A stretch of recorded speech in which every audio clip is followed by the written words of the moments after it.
दशरथ जी के भगवान 4 रूपों में अवतार लेते हैं, श्री राम, भरत, लक्ष्मण और शत्रुघ्न।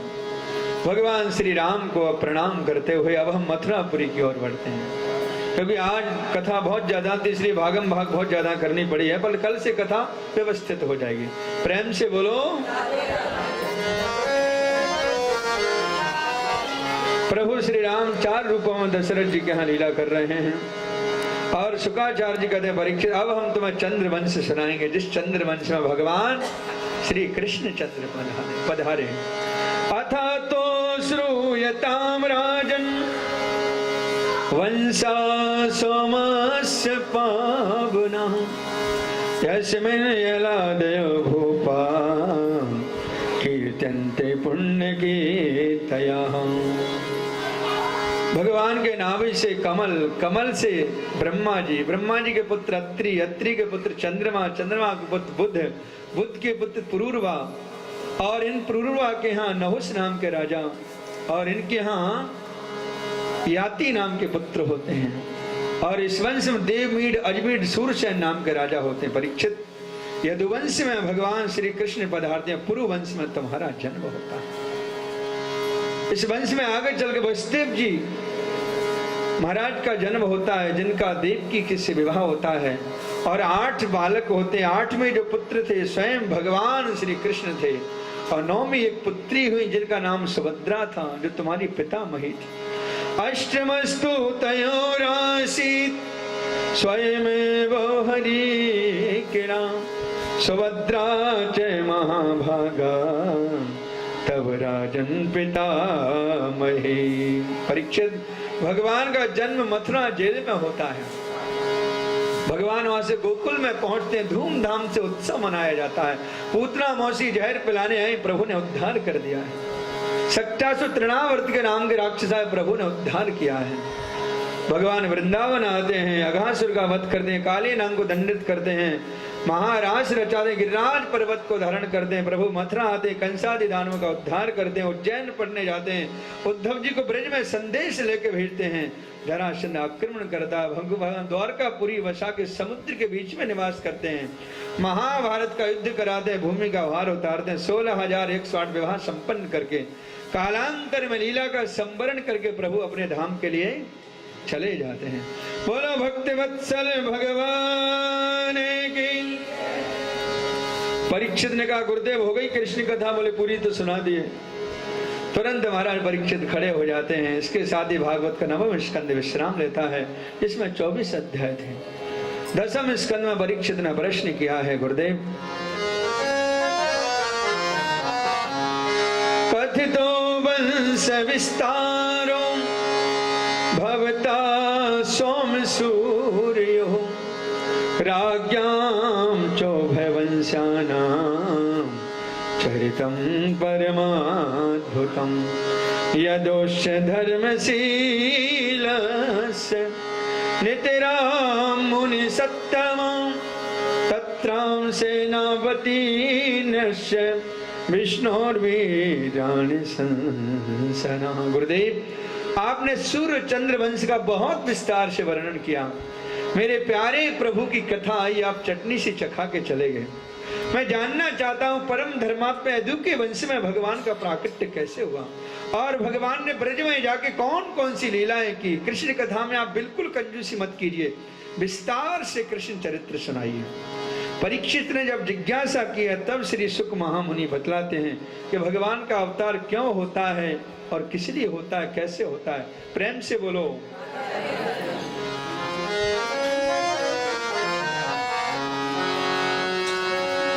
देखो, भगवान का अवतार किस लिए होता है, क्यों होता है, आप सुन चुके हैं ये पहले दिन हमसे। और भगवान धूमधाम से गोकुल में प्रकट हुए थे, आप यहां तक कथा सुन चुके थे, ध्यान यदि हो तो। प्रेम से बोलो। भाई पहले दिन जब कथा सुनाए थे ना, नंदोत्सव हम लोग मनाए थे, तो वसुदेव जी से विवाह हुआ था, इस कथा का हम विस्तार कर चुके हैं। और वसुदेव जी गोकुल में प्रभु को लेके भी पहुंचे थे, तो वहां तक कथा आप धूमधाम से सुन चुके हैं। अब हम सीधे गोकुल चलते हैं, क्योंकि भगवान वहां प्रकट हो चुके थे। मथुरा से गोकुल पहुंच चुके। अब गोकुल में क्या हुआ है? प्रेम से बोलो, जोर से बोलो, सब मिलके बोलो।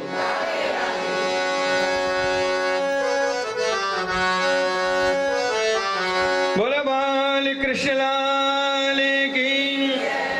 भगवान गोकुल में पहुंचे और धूमधाम से वहां पर उत्सव मनाया जाता है। नंदस्त्वात्मजो उत्पन्ने जाता है लादो महामनः आहूय विप्राण वेदज्ञान स्नाता शुचि अलंकृता। बाबा नंद को जैसे मालूम पड़ा कि मेरे लाला हुआ है तो आहूय विप्राण वेदज्ञान दौड़े दौड़े ब्राह्मणों के पास जाते, महाराज आपके आशीर्वाद से लाला हुआ है। ब्राह्मण वेदज्ञ विद्वान आते हैं और बाचित्वा स्वस्तैनम जाति करे मात्मजस्य वै कार्यामास विधिवत पितृदेवार्चनम तथा। स्वस्ति वाचन पूर्वक नंद प्रांगण में प्रवेश करते हैं। हरि ओम स्वस्ति न इंद्रो बृहस्रवाः स्वस्ति नः पूषा विश्ववेदाः स्वस्ति नस्तार्क्ष्यो अरिष्टनेमिः स्वस्ति नो बृहस्पति दधातु। स्वस्ति वाचन पूर्वक नंद प्रांगण ब्राह्मण प्रवेश किए और बाबा नंद से वो ब्राह्मण बोले, बाबा जब तक लाला का नाल छिदन संस्कार नहीं हुआ है आप पूजा पाठ कर सकते हैं, दान पुण्य कर सकते हैं। तब तो महाराज बाबा नंद दौड़ लगा के यमुना जी में 101 गोता लगा के आते हैं। ब्राह्मण सुंदर वेदी बनाए हैं, पूजा की सामग्री लेके आए हैं। बाबा नंद पूजा पर बैठते हैं, ब्राह्मण मंत्र पढ़ते हैं और बाबा नंद पूजा की सामग्री चढ़ाते हैं। प्रेम से बोलो।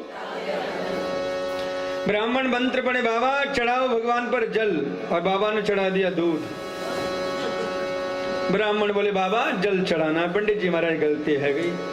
पुनः ब्राह्मण मंत्र पढ़े, बाबा चढ़ाओ भगवान पर अक्षत चावल, और बाबा ने चढ़ा दी चीनी।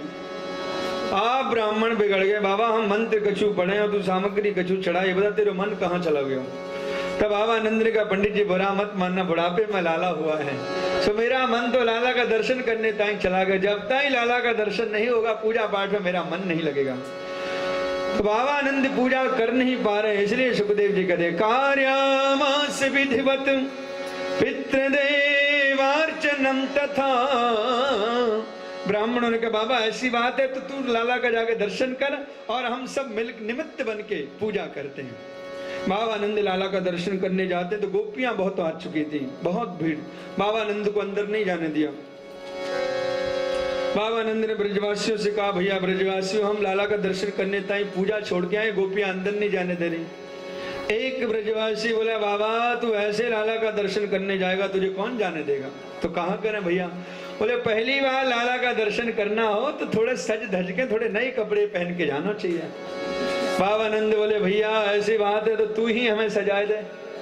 तो बाबा नंद को ब्रजवासी बाबा नंद के कक्ष में कमरे में ले गया, बढ़िया पीली धोती पहना दी, पीली बगलबंदी, पीली पगड़ी, आंखों में मोटा मोटा काजल, मूछों में बढ़िया गुलाब का इत्र और माथे पे थापकते हुआ चंदन और मुंह में पान दबा दिया। और ब्रजवासी दर्पण दिखा के बोले बाबा आप कैसे लग रहे हैं। बाबा बोले भैया तू बता। बोले बाबा आप इतने सुंदर लग रहे हैं मानो आज ही आपकी शादी भई हो, एकदम दूल्हा जैसे। आप बाबा नंद खुश के लाला का दर्शन मिलेगा। बाबा नंद गए तो गोपियों ने फिर धक्का मार दिया।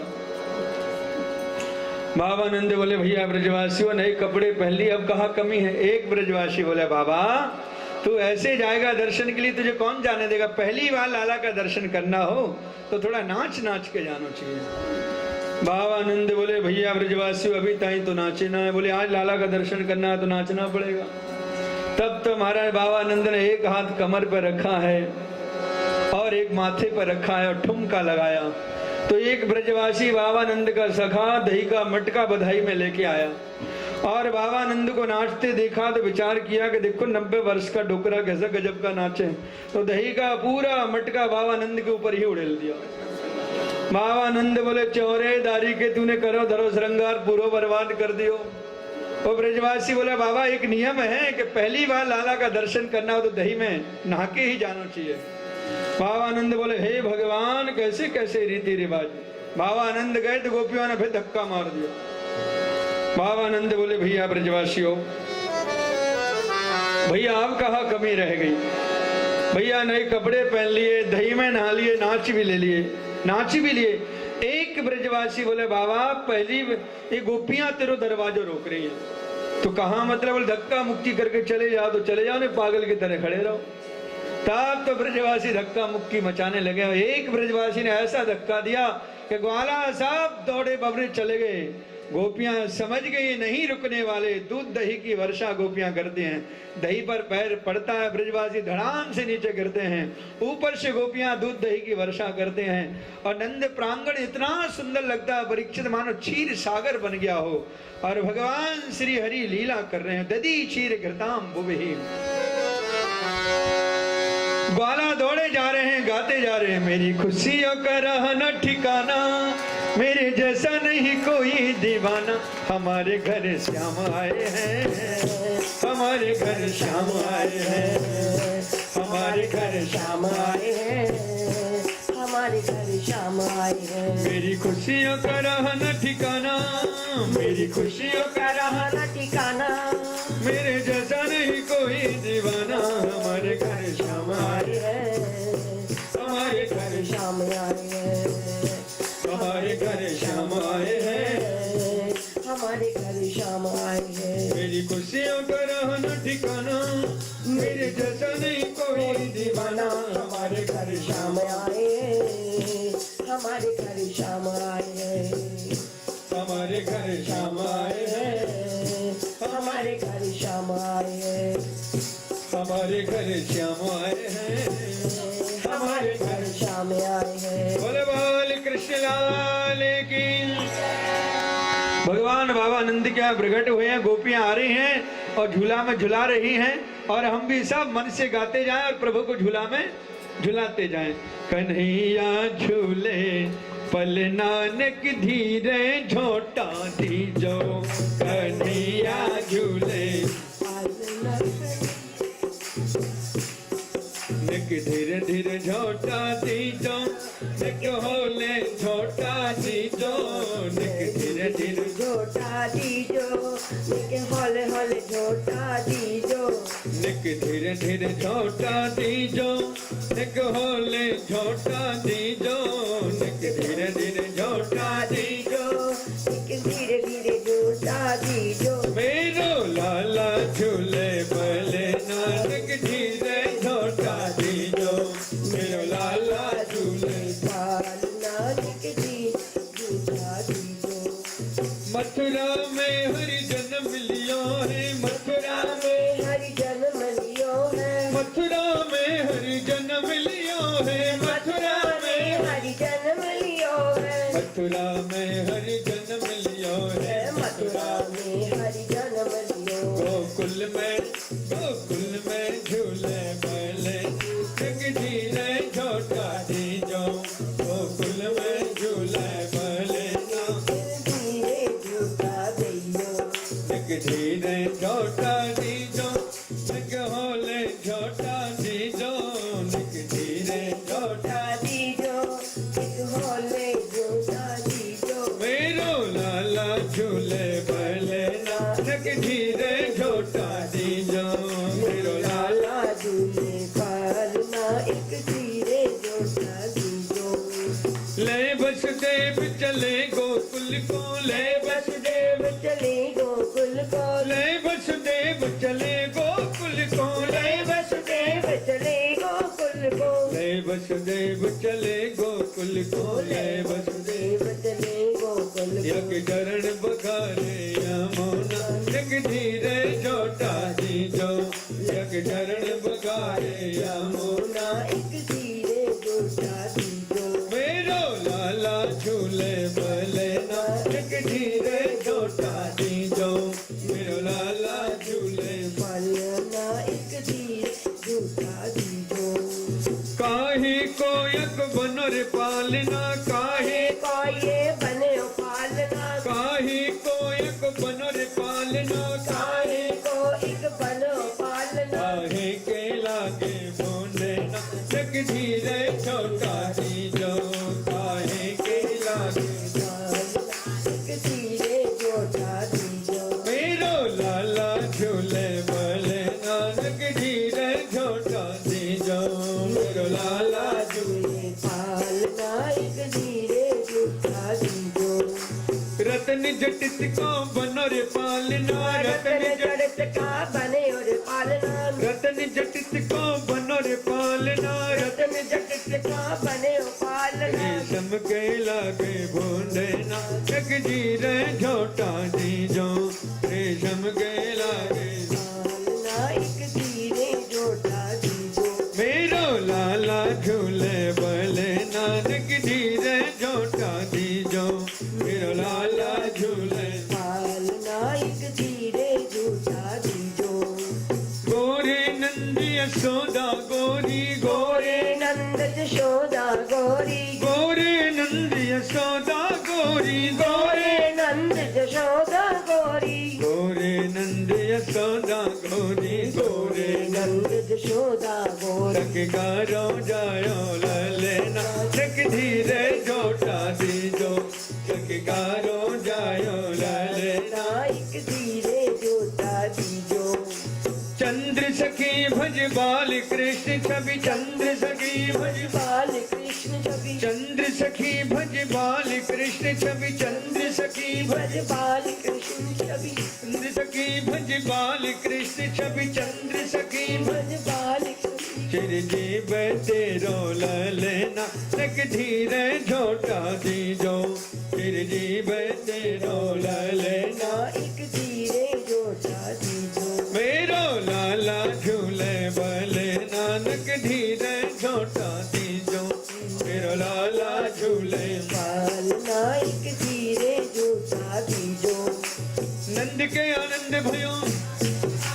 नंद के आनंद भयो कन्हैया लाल की नंद के आनंद भयो जय कन्हैया लाल की नंद के आनंद भयो जय कन्हैया लाल की नंद के आनंद भयो जय कन्हैया लाल की हाथी दिन घोड़ा दिने और दिन पाल की हाथी दिन घोड़ा दिने और दिन पाल की नंद के आनंद भयो जय कन्हैया लाल की नंद के आनंद भयो जय कन्हैया लाल की कौन को दिने हाथी घोड़ा और दिन पाल की संग दिने हाथी घोड़ा और दिन पाल की छोरन को हाथी घोड़ा और दिन पाल की बूढ़ित को पाल की छोरन को हाथी घोड़ा बूढ़ित को पाल की नंद के आनंद भयो जय कन्हैया लाल की नंद के आनंद भयो जय कन्हैया लाल की गंगा दीने दर्पण दीने दीन बिंदी भाल की नंद के आनंद भयो नंद के आनंद भयो जय कन्हैया लाल की नंद के आनंद भयो जय कन्हैया लाल की नंद के आनंद भयो जय कन्हैया लाल की नंद के आनंद भयो जय कन्हैया लाल की नंद के आनंद भयो जय कन्हैया लाल की नंद के आनंद भयो जय कन्हैया लाल की नंद के आनंद भयो जय कन्हैया लाल की नंद के आनंद भयो जय कन्हैया लाल की नंद के आनंद भयो जय कन्हैया लाल की नंद के आनंद भयो जय कन्हैया लाल की नंद के आनंद भयो जय कन्हैया लाल की ब्रजवासी सब गा रहे थे बजा रहे थे उत्सव का आनंद ले रहे थे एक बूढ़ी मैया 110 साल की और मैया के मुंह में एक ही दांत ना है और ब्रजवासी गा रहे हो वो मैया चिल्ला के कह रही ब्रजवासियों कहाँ भयो ब्रजवासियों कहाँ भयो एक ब्रजवासी बालक माखन का बढ़िया सा गोला बनाया मिश्री मिला के और जैसे मैया ने कहा कहाँ भयो टक्कर के मैंने सीधा मोहड़े में मारा और गोपा गोला सीधा नीचे सटक गयो और ब्रजवासी बोले मैया तेरा मोड़ा मीठो है गयो और कहा भयो तब तो मैया बड़ी प्रसन्न है बोले ब्रजवासियों ऐसा उत्सव तो रोज मनाया जाए प्रेम से बोलो गोपी आ रही हैं बधाई ले रही हैं और बधाई दे रही हैं क्या गा रही हैं कृष्ण जन्म सुन आई यशोदा मैया दे दो बधाई कृष्ण जन्म सुन आई दे दो बधाई मैया दे दो बधाई दे दो बधाई मैया दे दो बधाई दे दो बधाई मैया दे दो बधाई दे दो बधाई मैया दे दो बधाई जय जय लाला जन्म सुन आई यशोदा मैया दे दो बधाई लाला जन्म सुन आई यशोदा मैया दे दो जन्म सुन आई यशोदा मैया दे दो बधाई टीका भी लूंगी मैया झूमर भी लूंगी टीका भी लूंगी मैया झूमर भी लूंगी टीका भी लूंगी मैया झूमर भी लूंगी टीका भी लेगूं मैया झूलम भी लेगूं टीका भी लूंगी मैया झूमर भी लूंगी टीका भी लूंगी मैया झूमर भी लेगूं अपने कुंडल की करे दो शान यशोदा मैया दे दो बधाई कुंडल की करे दो शान यशोदा मैया दे दो बधाई जय जय लाला जन्म सुन आई यशोदा मैया दे दो बधाई जय जय लाल सभी गाय ताली बजाते हैं भाव से जय हो मैया दे दो बधाई दे दो बधाई मैया दे दो बधाई दे दो बधाई बधाइयों। दे दो बधाई दे दो बधाई मैया दे दो बधाई दे दो बधाई मैया दे दो बधाई जय जय लाला जन्म सुन आई यशोदा मैया दे दो बधाई लाला जन्म बधाई यशोदा मैया दे दो बधाई हरबा भी लूंगी मैया नकलस भी लूंगी हरबा भी जय हो नंदवा बधाइयो हरबा भी लूंगी मैया नकलस भी लूंगी हरबा भी भी लूंगी मैया नकलस भी लूंगी अपने लॉकेट के अपने